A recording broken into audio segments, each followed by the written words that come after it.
Olá, amigos e amigas que estão estudando conosco o livro Evolução em Dois Mundos. Estamos iniciando hoje o nosso estudo de número 23. Estamos já na segunda parte do livro. Estudaremos hoje os capítulos 4, 5 e 6. É muito bom estarmos, nessa jornada juntos, buscando esses conhecimentos que André Luiz nos deixou, nos trouxe, lá da parte espiritual. Essa parte espiritual que já começa, de alguma maneira, a fazer parte do nosso dia a dia, depois de todos esses estudos, não é mesmo? Agora nós já começamos a entender a pátria espiritual como algo que existe verdadeiramente e tem seus fundamentos e nós temos que nos preparar para eles. Na primeira parte, nós estudamos como é que foi que chegamos até aqui no homem, desde lá, do princípio, até o homem. Agora, na segunda parte, nós estamos estudando mais a vida no mundo espiritual, como ela se faz. É isso que nós vamos continuar hoje o nosso estudo, nesses 3 capítulos, 4, 5 e 6, da segunda parte do Evolução em Dois Mundos. Vamos pedir a Jesus, então, que nos abençoe, que nos proteja, a equipe de André Luiz, que esteja conosco, o André Luiz também nos orientando, para que este estudo nos traga aquilo que nós realmente estamos buscando, que é o entendimento maior da vida. Quando o Espírito busca esse entendimento maior da vida, significa que ele está querendo mudar. E essa mudança tem esse amparo da espiritualidade.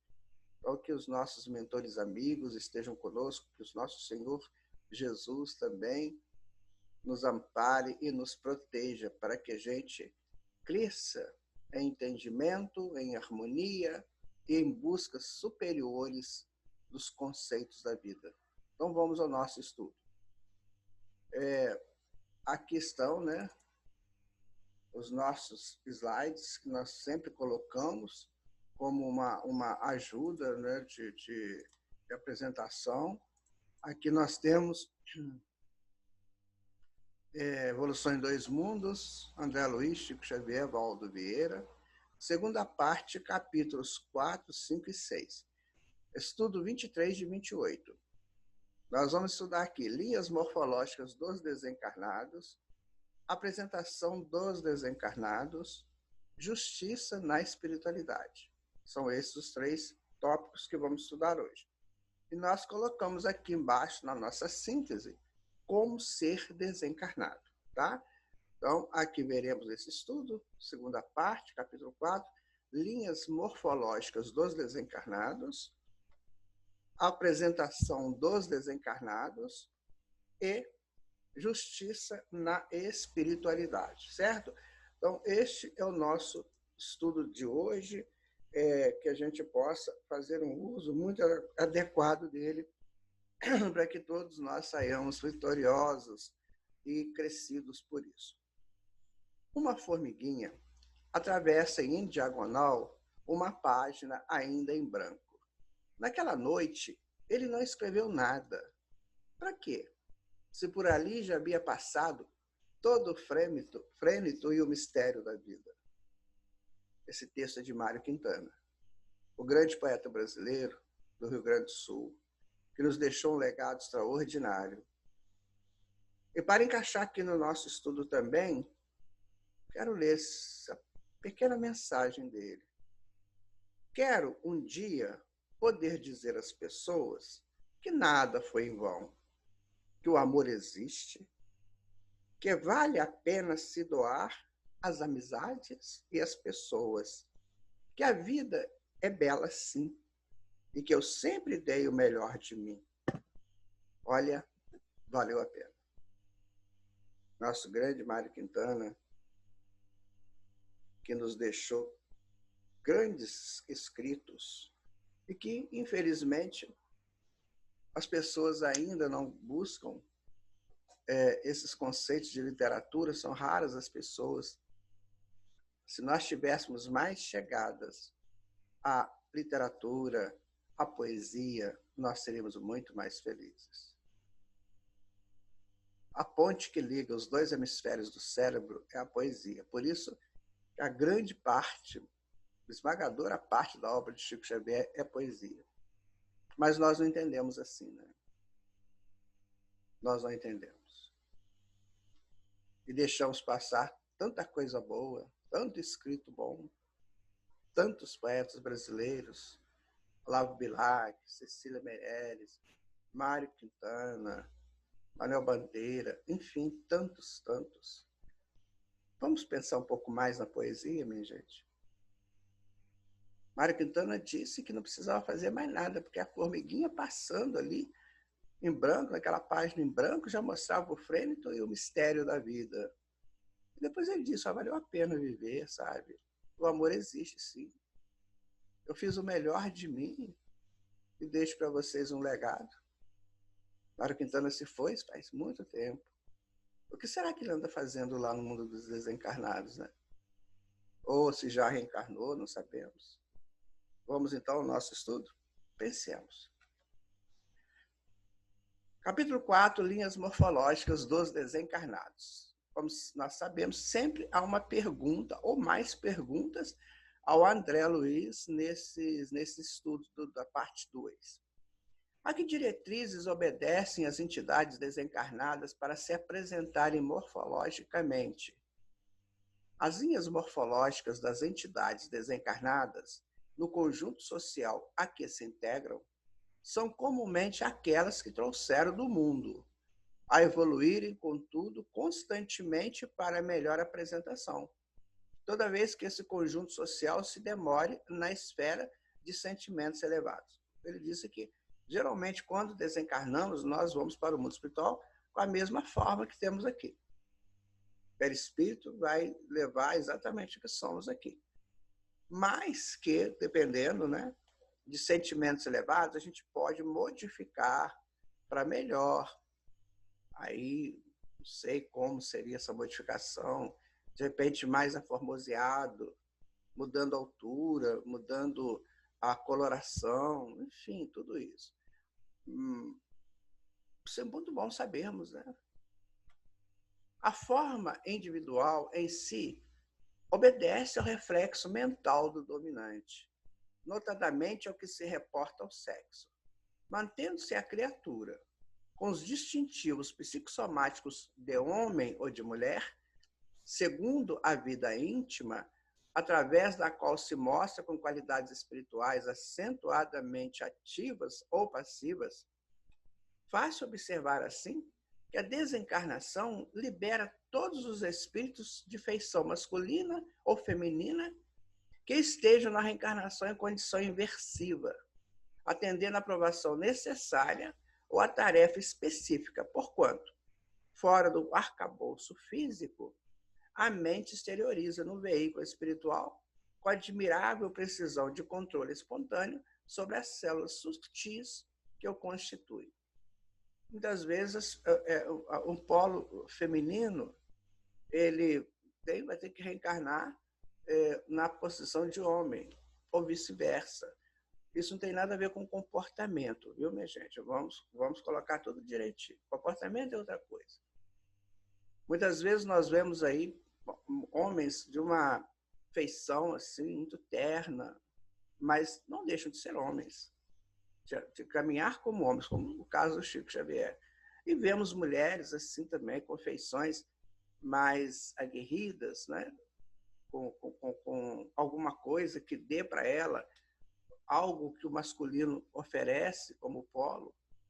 Então, ou seja, o polo masculino, o polo feminino, ou os arquétipos, ânimo e ânima. Há casos em que o espírito está muito no arquétipo X, por exemplo, e ele reencarna no arquétipo Y. Por quê? Ele precisa de alguma coisa ali. Não se sabe direito, mas ele precisa. Cada um é cada um, cada história é cada história. Mas quando ele volta para o mundo espiritual, ele pode retomar a sua forma na qual predomina. Se ele é ânima, vai retornar à forma feminina. Se é ânimo, vai retornar à forma masculina, se for invertido essa colocação aqui no mundo físico. Eu quero dizer para vocês Eu estudo espiritismo há mais de 40 anos. Estudo sociologia, antropologia, psicologia, tudo que se refere à criatura humana. Olha, minha gente, nós estamos muito longe de entendermos o homem. Muito longe. E principalmente de entendermos quais são as funcionalidades que os espíritos utilizam para nos fazer evoluir. Não podemos analisar a vida com superficialidades. É preciso analisar a vida no seu contexto real. Por isso que nós temos que deixar essas ilusões. Nossas mentes quase sempre estão envolvidas em teias de ilusões. A doutrina espírita vem para tirar essas ilusões, para que a gente possa ver com mais facilidade, com mais profundidade.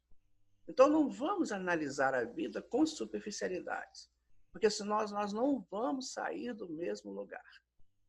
Não se concebe um espírito que queira crescer espiritualmente ficar analisando a vida pelo ouvir falar. Precisa saber quem fala para a gente, qual é a fundamentação, qual é a estruturação, qual é a experiência. Porque falar, todo mundo fala. Isso é natural, faz parte do homem. Mas é preciso ter esses cuidados, porque quando a gente tem uma informação da espiritualidade, para a gente analisar com profundidade. Esse fato ele é muito complexo. Tá? É muito complexo. Por que, de repente, um espírito masculino que tem essa vida de muito tempo como masculino, ele tem que vir feminino? Por quê? E vice-versa. Há que se estudar isso, tem que ter uma análise sobre isso, para que a gente possa entender como funciona o processo de aprimoramento espiritual. Tá? Vamos continuar, então.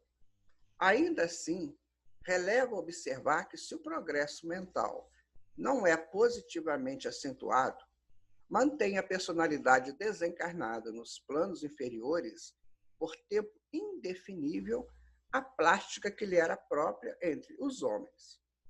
E nos planos relativamente superiores, sofre processo de metamorfose mais lentos ou mais rápidos, conforme as suas disposições íntimas.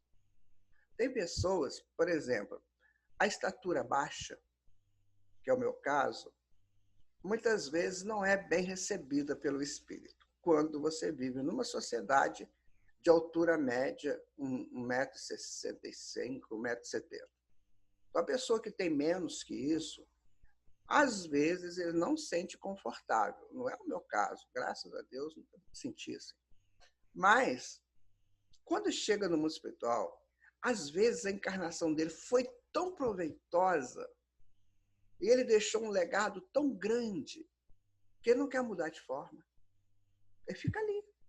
Porque aquilo foi útil para ele. Ele sempre se lembra, nossa. E quando ele é visto no mundo espiritual, ele é reconhecido assim. Então você vai alterar para quê? Outras vezes ele sente necessidade dessa alteração. Veja que nós somos livres para essas escolhas. Se nós temos capacidade dessa escolha, nós seremos. E agora os espíritos que vão para o umbral? Eles podem complicar muito, ficar muito estranhos, com formas muito estranhas, que eles às vezes fazem isso para amedrontar. Ele quer ser um grande líder de uma região lá do umbral, então ele cria uma forma lá, bem dantesca, que o André Luiz fala que não tem nem vocabulário para descrever.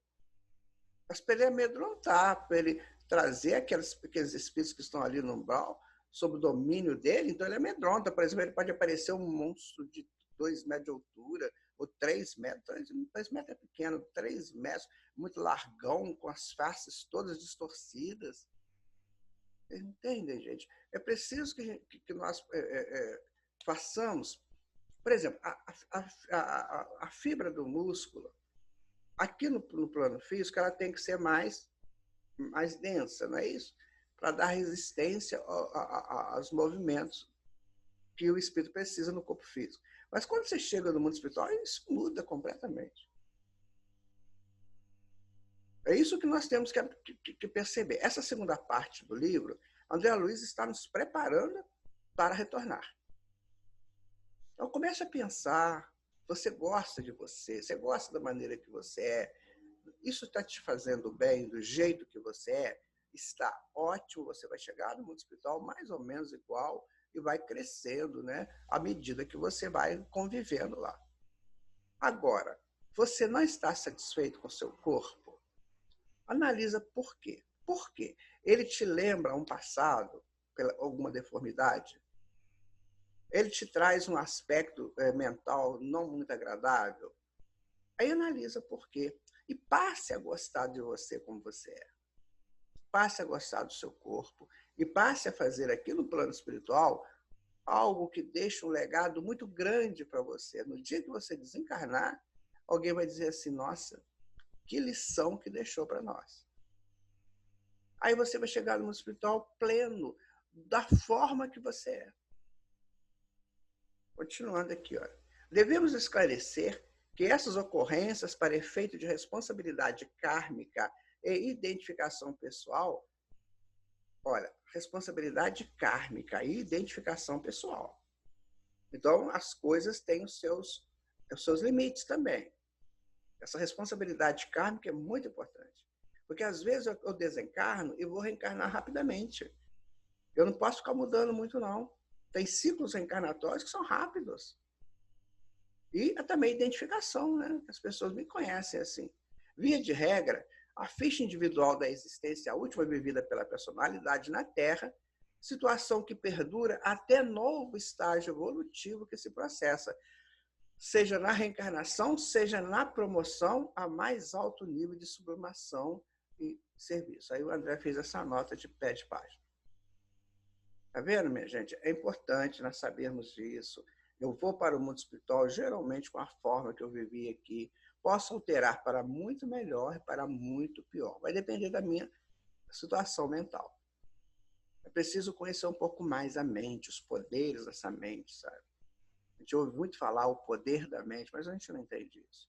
A gente acha que só falar assim, quer ver? Eu vou ficar rico, e vai ficar rico. Não é bem assim, não. A mente é um corpo. É o quarto corpo inferior que nós temos.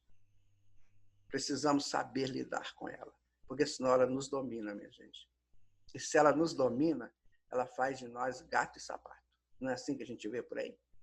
Pessoas extremamente, absurdamente levando a vida, completamente dominadas por uma mente destronada, uma mente cheia de defeitos, cheia de processos, de enfermidades. Então, nós temos que procurar manter um nível mental elevado por bons pensamentos e palavras e comportamentos. Que tudo tem como base o sentimento. Né? Se a alma desenleada do envoltório físico foi transferida para a moradia espiritual, em adiantada velhice, gastará algum tempo para desfazer-se dos sinais da velhice corpórea. Se deseja remoçar o próprio aspecto, e na hipótese de haver partido da Terra na juventude primeira, deverá igualmente esperar que o tempo auxilie, caso se proponha a obtenção de traços da madureza. Menos, gente. É muito simples. A gente desencarna com 100 anos. Chega lá todo velhinho, né? Ou velhinha, para voltar à juventude, tem que esperar um pouco, tem que dar um tempo. Porque as células do corpo físico, do corpo perispiritual, também precisam se ajustar à mudança. A mesma coisa do jovem. Ele desencarna jovem, mas chegando lá, ele é um espírito bem mais antigo, ele quer voltar à madureza, tem que aguardar também um pouco. É tudo questão de ciência. É tudo questão de frequência. Por isso que nós temos que ter esses conhecimentos. A mente ilusória infantil, ela conta uma história linda. Eu era bem velhinho, de repente eu cheguei no mundo espiritual e virei uma princesa, um príncipe. Olha, isso é história de carochinha. É muito gostoso ouvir isso. Faz a gente dormir, né? Ninando ou ninado. Mas a verdade é outra, a realidade é outra. A gente tem que pensar na realidade. Está acabando o tempo da infância. Está acabando o tempo das ilusões. Né? Vamos lá. Cabe, entretanto, considerar que isso ocorre apenas com os espíritos, aliás, em maioria esmagadora, que ainda não dispõem de bastante aperfeiçoamento moral e intelectual. Pois quanto mais elevado se lhes descortine o degrau de progresso, mais amplo se lhes revela o poder plástico sobre as células, que eles entretecem o instrumento de manifestação, que a gente acabou de falar. Então, se o espírito tiver uma madureza, se ele busca o real, se ele cresce espiritualmente, ele tem mais domínio sobre tudo. Agora, se ele não faz isso, se ele vive uma vida de qualquer maneira, não abrindo mão de nada que ele tem como fundamento, muitas vezes errado, que ele fala que é a maioria, não se preocupa com moral, não se preocupa com conhecimento, não se preocupa com nada. Vive uma vida extremamente jogada. Tem pessoas que desencarnam, minha gente, em estado lastimável. E a grande parcela, isso acontece todo dia. É preciso que a gente perceba isso. A doutrina espírita é isso em nossas vidas. Lá no passado, bem atrás, quando os exilados de capela estavam em grande quantidade aqui, eles tinham essas escolas para eles aprenderem.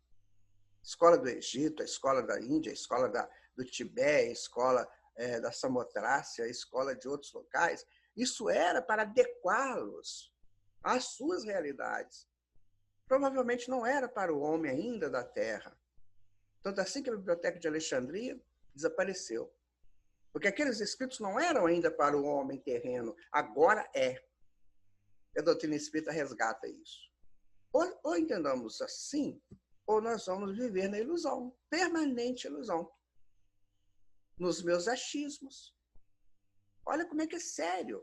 Eu chego no mundo espiritual, eu vou ter toda uma gama de possibilidades para o bem ou para o mal, dependendo do meu estado espiritual, dependendo dos meus desejos, daquilo que eu cultivei durante a encarnação. Por isso a encarnação tem que ser muito bem vivida, extremamente bem vivida, assim como cada dia que vivemos aqui. Ao acordarmos pela manhã, temos que traçar o nosso roteiro do dia para que a gente não se perca no correr das horas. Continuando.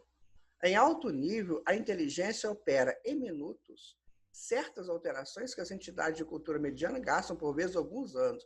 Mas isso tem que ser em alto nível. Né? São espíritos que têm alto nível de condição, alto nível de estrutura moral, ética. Então, eles conseguem fazer rapidamente. Percebem? Temos também, nas sociedades respeitáveis da espiritualidade, aqueles companheiros que, depois de estágios depurativos, se elevam até elas, por intercessões afetivas ou merecimentos próprios, carregando, porém, consigo determinadas marcas deprimentes, como sejam mutilações que os desfiguram, inibições, moléstias que se denunciam na psicosfera que os envolvem, ou distintivos outros menos dignos, como remanescente de circuitos mentais dos remorsos que padecem. Tem pessoas que desencarnam e, como ele diz assim, por um pedido, né, de um ente querido ou de alguém muito próximo dele, que ele vá para esses locais melhores. Mas se ele deixou o mundo aqui com mutilações, né, que desfiguram, ele vai chegar lá apresentando isso. Ou seja, vai ter que ter um tempo também para se recuperar lá. Então, não é nada milagroso, nada de milagre. É trabalho, orientações, autoaperfeiçoamento, isso tudo. Para que a gente não chegue lá mutilado, né, vamos pensar na nossa vida atual. Agora, não sei se vocês estão percebendo, se eu estou conseguindo passar para vocês, porque isso é muito claro para mim, o que a doutrina espírita está fazendo para a humanidade. Está orientando isso aí. Está nos orientando a desencarnar, imagina. Você está me ensinando a morrer? Estou. Tem que aprender a morrer. Porque senão você vai morrer e vai ter segunda morte, que é a da letargia. Perder um tempo imenso, sendo que você é um espírito que está evoluindo e precisa evoluir. Isso que a doutrina está fazendo conosco. a se lhes concentrarem desequilibrados sobre certas zonas do corpo espiritual, mas em todos os casos, as entidades em lide ali se encontram habitualmente por períodos limitados de reeducação e refazimento, para regressarem a tempo breve no rumo da senda de saneamento e resgate em reencarnações redentoras. Isso é quem chega lá com esses processos todos e precisam reencarnar rápido. Então, o corpo físico, ele é sempre essa máquina de ajuda para o espírito. O esquecimento temporário, abafa as frequências, que às vezes o espírito não pode conviver muito com elas ainda. Então, ele abafa um pouco essas frequências para que a gente possa viver com mais tranquilidade, né? Ele nos dá a condição de curar as nossas enfermidades. O corpo físico é uma maravilha, minha gente. Só que ele tem as suas carências no sentido de não nos oferecer a luz para a gente crescer. A luz é do espírito. É o espírito que tem que iluminar o corpo. Não é o meu corpo que tem que me dar toda vez o bem que eu preciso. Não. Eu tenho que fazer a contrapartida. Para que o meu fígado funcione bem, eu não vou tomar bebida alcoólica. Para que os meus pulmões funcionem bem, eu não vou fumar. Para que a minha cabeça funcione, os meus neurônios todos tranquilos, eu não vou usar droga. Não vou usar maconha, não vou usar cocaína, porque isso vai complicar os meus neurônios. Às vezes tem professores, entre aspas, que dizem que não faz mal nenhum. Eu tenho fotos aqui de eletrocefalogramas de pessoas que usam cocaína. O que aconteceu com os neurônios? A pessoa perde até a fala, perde o jeito dos movimentos. Para que eu vou agredir o meu corpo físico assim? Com comidas exageradas? Nós já falamos sobre isso. Uma alimentação mais saudável, menos comida e mais espiritualidade também na hora da alimentação. Então, minha gente, é um projeto. É um projeto que nos compete. Porque até aqui, a natureza, os espíritos superiores nos ajudaram a formar o nosso corpo físico, que nós estudamos na primeira parte. Agora somos nós. Agora é conosco. Sabe? Mas é esse conosco responsável. Não é deixa com nós. Esse termo aí pejorativo, né? Muito vulgar que se fala. É preciso que a gente se cuide. Que princípios regem a apresentação dos espíritos desencarnados aos médiuns humanos? Quais os princípios que fazem isso, né?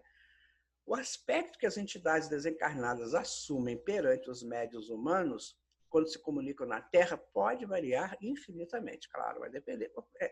É uma sequência do que está explicando, né? Os espíritos superiores, pelo domínio natural que exercem sobre as células psicossomáticas, ou seja, as células do perispírito, podem adotar a apresentação que é mais proveitosa se lhes afigure, com vistas à obra meritória que se propõe realizar. Eu já vi moças e moços magníficos, de uma beleza assustadora. Eu lidei uma vez com um espírito, sabe, que trabalha com oceano, né? Ela trabalha com fluidos de oceanos. Gente, acho que o nome dela é Sâmara. Eu olhava para ela, eu falava assim, Sâmara, como é que você consegue viver perto de homens? Você não é bonita, você é fascinante. Ela sorria e falava comigo assim, não, eles não veem essa beleza que você está vendo. Eles veem o que eu sou, o espírito. Mas, gente, ela é de uma beleza assustadora. Gente, como é que pode uma pessoa ser tão bonita, tão linda assim, e conviver naturalmente? E também moços, eu vi moços maravilhosos, lindos. Por que a Sâmara se apresentava assim para mim? Eu podia mudar lá um pouco, né, para não me assustar tanto com a beleza dela. Mas ela sempre assim, e fazia cada coisa, me ensinou muita coisa sobre fluidos de oceanos, muita coisa. Ela me falou de oceanodutos, não é oceanodutos, é fluidodutos, que eles pegam fluido e fazem como se fossem dutos, né, para levar para os hospitais. Casa de repouso, nossa, um trabalho lindo, foi muito bonito. Eu vivi uma época trabalhando, fazendo apresentações nas plataformas da Petrobras, e ali eu convivi muito com ela, na Bacia de Campos. Ela se apresentava maravilhosa. Era uma visão assim que, nossa, sabe, quando ela aparecia, você não sentia homem perto de uma mulher, você sentia uma luz perto de você. Aí comecei a imaginar o que é a vida desses espíritos em planos maiores. Né? Isso é uma coisa assim, sabe, deslumbrante, deslumbrante. Continuando aqui, né? Agora vamos para o capítulo 5, a apresentação dos desencarnados, né? Nós falamos da forma, agora da apresentação, ok? Entretanto, essa maneira de intercâmbio não é a mais comum, porque, de modo geral, os desencarnados impressionam os instrumentos mediúnicos encarnados na forma em que efetivamente se encontram. Provavelmente foi o que ela, como ela era, ela se apresentou para mim. E assim também já vi outros espíritos que, nossa, que tristeza. Muito deformados. Mas eu sempre, quando olho esses espíritos, eu penso assim, olha, daqui a pouco eles mudam. A bondade divina, a misericórdia divina é tamanha que daqui a pouco muda tudo isso, a pessoa volta a ser normal e vai continuar a sua evolução. O ideal é não chegarmos a esse nível. Tá? De certo, não falta indumentária digna às criaturas que sempre emancipam do vaso físico. Roupagem, toda ela confeccionada com esmero e carinho por mãos hábeis e nobres da esfera extrafísica. Eu vou contar para vocês a respeito da túnica que Jesus usava. Dizem, né? Eu já li isso aí em algum livro.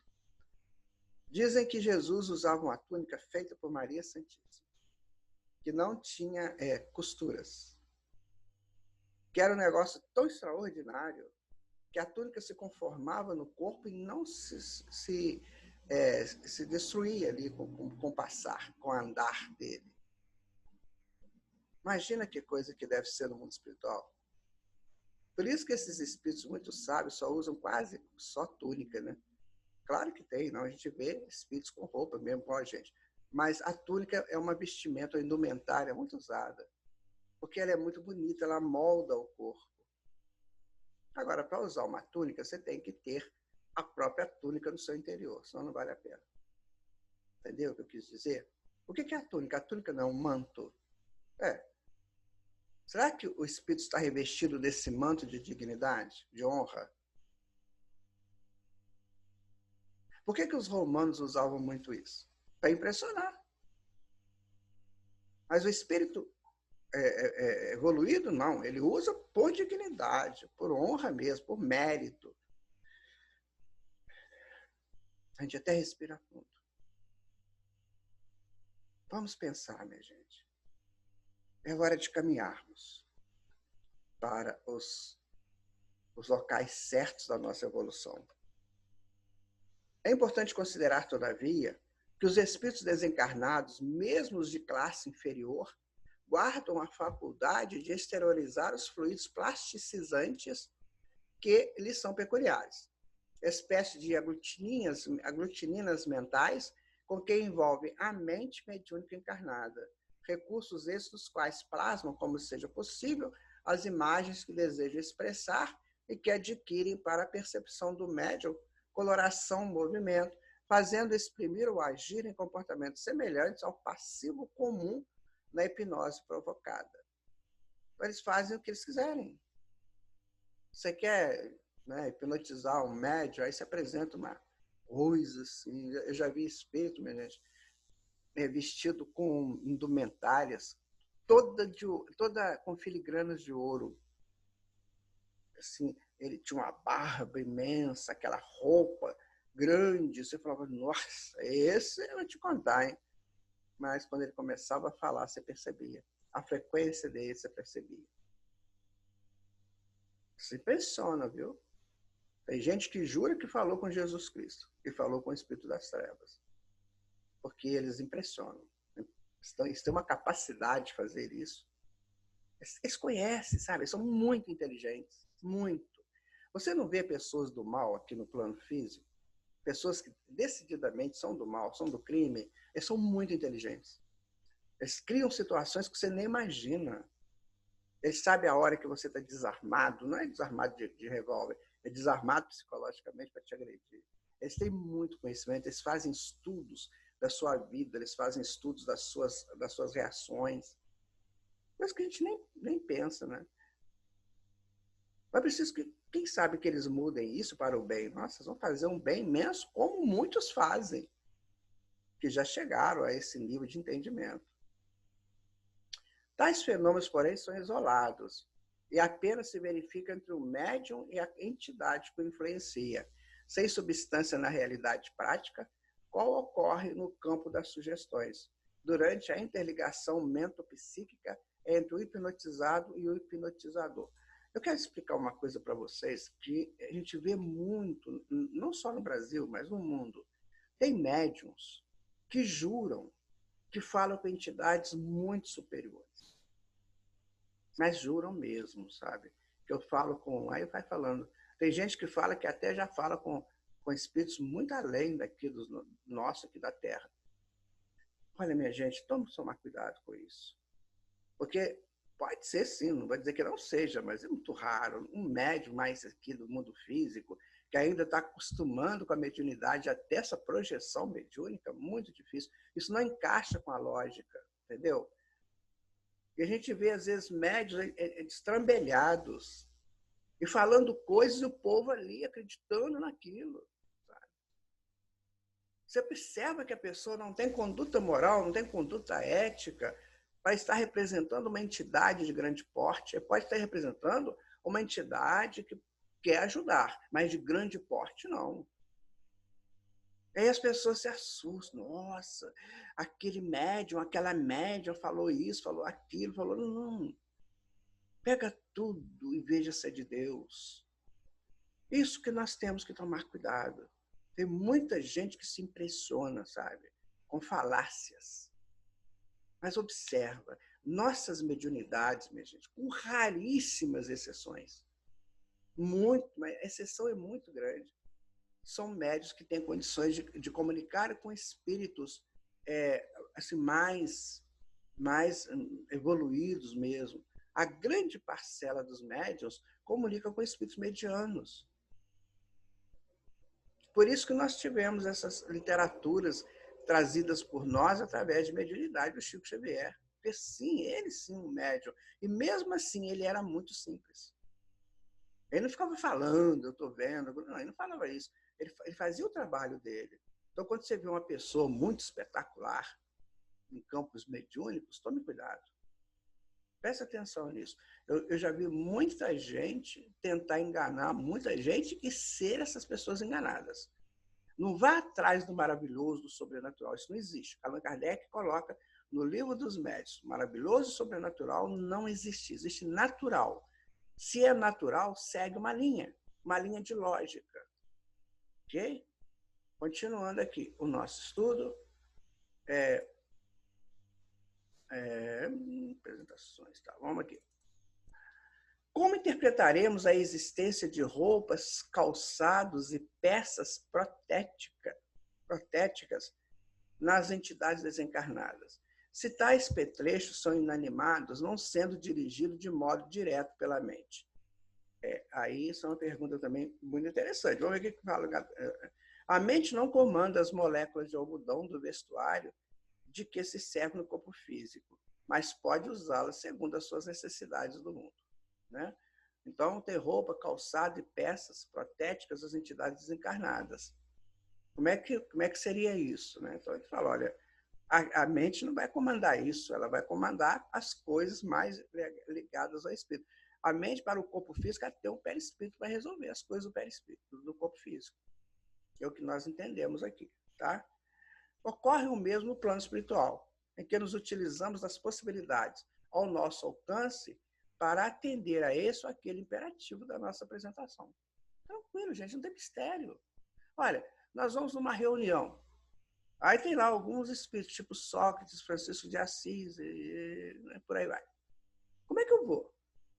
Cara, a tua indumentária é bem legal. Agora, no meu dia a dia, no meu trabalho, como é que eu faço? É a mesma coisa aqui. Você não tem sua roupa de gala? que fica lá guardado lá no seu guarda-roupa para você usar naquele momento específico. Não tem, é isso que eu estava falando para vocês, é natural. Quando você lida com superioridades, é natural. Quando você não lida com superioridades, tem fantasias. Aí você tem que tomar cuidado com as fantasias. Capítulo 6 agora. Justiça na espiritualidade. Como atua o mecanismo da justiça no plano espiritual? Isso é bom saber, né, gente? Porque a nossa justiça aqui está muito precisada dessas informações, vocês não acham? No mundo espiritual, de certo, a autoridade da justiça funciona com maior segurança, embora saibamos que o mecanismo da regeneração vige, antes de tudo, na consciência do próprio indivíduo. Gente, essa justiça que é de fora é só para acertar o que a consciência não consegue acertar. Eu não precisaria, o mundo físico não precisaria de tribunais de justiça se eu fosse uma pessoa justa. Se eu obedecesse a minha consciência em termos de busca de verdade, de consciência da verdade, eu não precisaria. Eu não vou fazer mal a ninguém, eu não vou tirar nada de ninguém, eu não vou perturbar a vida de ninguém, porque eu também sou uma entidade que o que eu vou fazer lá vem para mim. Tem gente que denomina a casa dos outros com agressões, né? A casa dele é a casa do desterro, por exemplo. Ali que se cometem os desterros. Quando a pessoa fala isso, é porque a casa dele que é assim. Então ele joga para o outro. Por isso tem que ter justiça aqui. Porque as pessoas não se respeitam, sabe? No mundo espiritual, provavelmente, é diferente, né?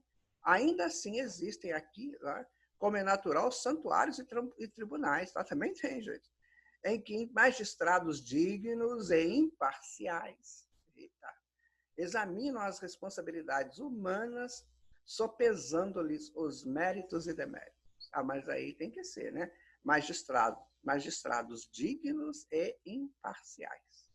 Assim como André Luiz, que era médico aqui na Terra, chega lá no mundo espiritual, vai ser enfermeiro ou vai ser ajudante de enfermagem, né?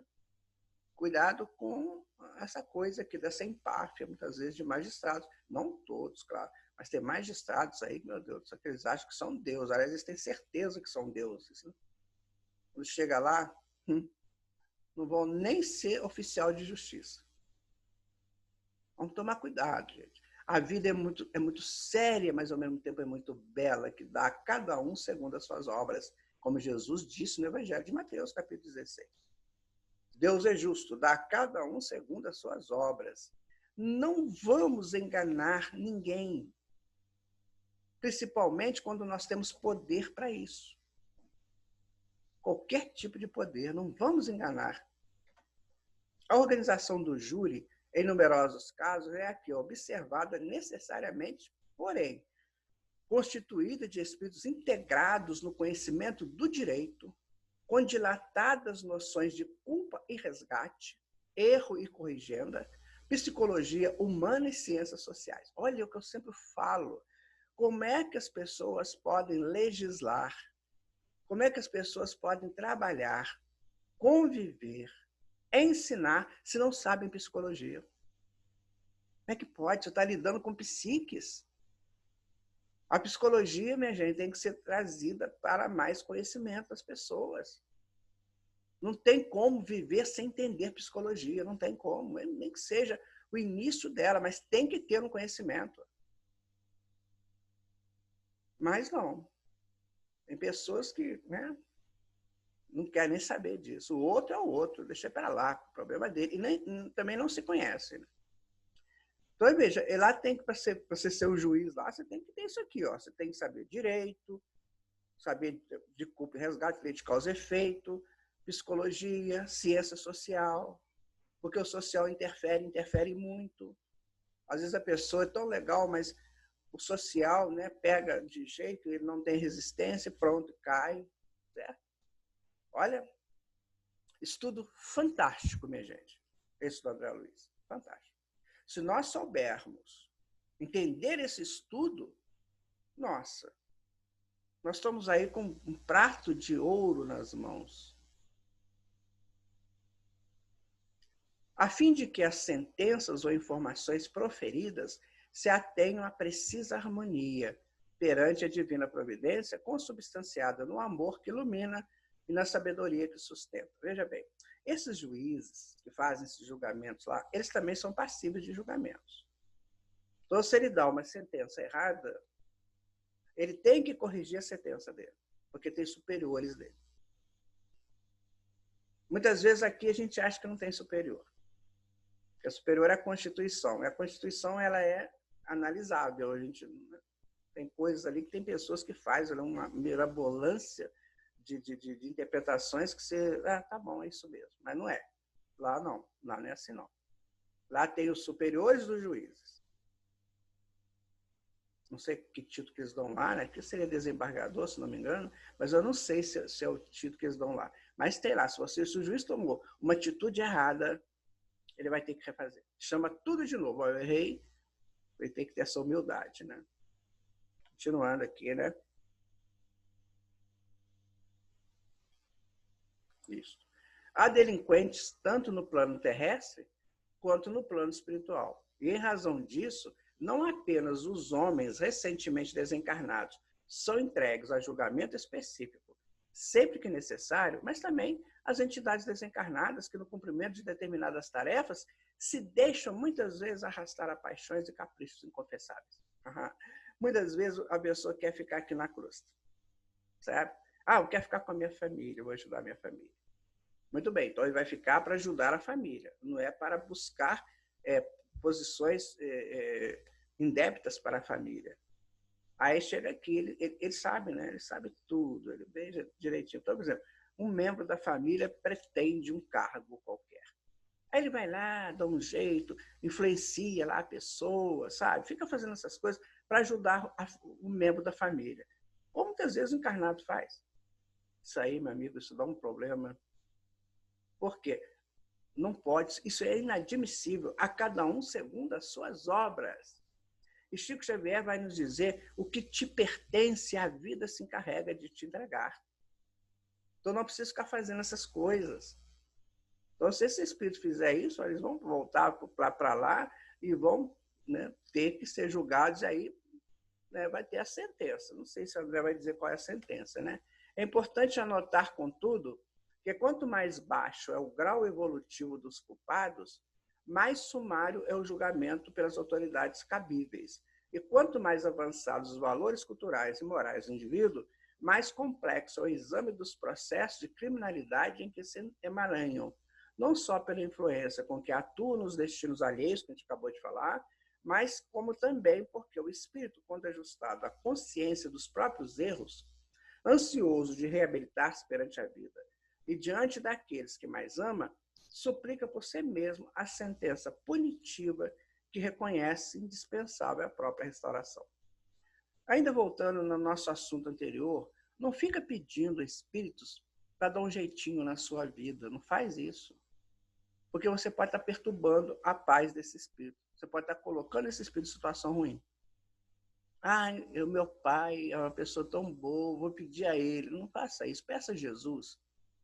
Porque Jesus vai te dar. Se Jesus precisar utilizar o seu pai para resolver, ótimo. Mas será que seu pai tem condições? Sua mãe tem condições? Cuidado com o que você pede, meu irmão, minha irmã. Cuidado. Faça teu trabalho. Seja honrado, seja digno dele. Cumpra com o teu dever, que a vida te entrega tudo o que você precisa. Absolutamente tudo. Porque, como ele diz aqui, olha, chega um momento que o espírito entende que ele precisa de se recuperar e que viver as situações que ele vive. Isso aí é uma informação muito extraordinária. Por quê? Porque você fala que a obsessão só daqui, de lá para cá, não, a gente obsedia muito encarnado, desencarnado, com os nossos petitórios, né? Ah, meu pai, me ajuda. Não sei. A pessoa faz um erro, um absurdo, e quer que o pai vá lá e resolve. Não, ele que tem que resolver, ele que cometeu engano. Sabe? A gente tem que pensar o seguinte, você não foi forte para errar? Seja forte para resolver. E aprendamos, de uma vez por todas, a nos desculparmos. Se eu errei, não tem problema. Eu vou lá e me desculpo, eu errei. Quantas vezes aqui nesse estudo eu pedi desculpa a vocês? Gente, não é assim, eu errei. É assim que a gente aprende. Isso é exercício de humildade no nosso entendimento. Cuidado, porque a justiça na espiritualidade, ela é perfeita, tá? E não adianta a gente ir para lá cheio de culpas, achando que lá eu dou um jeitinho. Não tem jeitinho. Acabou o nosso estudo, né? Vamos recapitular rapidinho aqui, olha. Linhas morfológicas dos desencarnados, a gente mostrou como é que eles podem se apresentar, né? Nas suas formas perispirituais, eles podem mudar para mais ou para menos, vai depender muito do estado espiritual, mental de cada um. A apresentação, né, de roupas deles, como é que são, nós vimos aí, contei para vocês da Samara, a mulher maravilhosa, magnífica, mas de tão maravilhosa, magnífica, de tanta honra e dignidade, ela me passava, era uma expressão que não era de mãe, não era de mulher, não era de nada, era de um espírito de luz. Aí eu comecei a perceber o que é um espírito de luz. E a justiça na espiritualidade, que ela pega. Espero que tenha sido útil para você. Para mim foi. Hoje foi pouquinho tempo, né? Mas é o necessário para a gente refletir bastante. Não se iluda com a vida no mundo físico. As coisas daqui são difíceis de se arrumar. Depende de tantas coisas que impedem uma vida tranquila e normal. É que os encarnados ainda não conseguem compreender que irão para a espiritualidade. E lá terão que se adaptar sob pena de sofrerem por si e em si mesmos. Entenderam? Não se iluda, gente. Não iluda com a vida no mundo físico. As coisas aqui são difíceis de se arrumarem. É muito peso, é muito concreto. Depende de tantas coisas, né, que impedem uma vida tranquila e normal. As enfermidades, os tropeços naturais. É que os encarnados ainda não conseguem compreender que irão para a espiritualidade. Quer viver sua vida daqui. E lá terão que se adaptar sob pena de sofrerem por si e em si mesmos.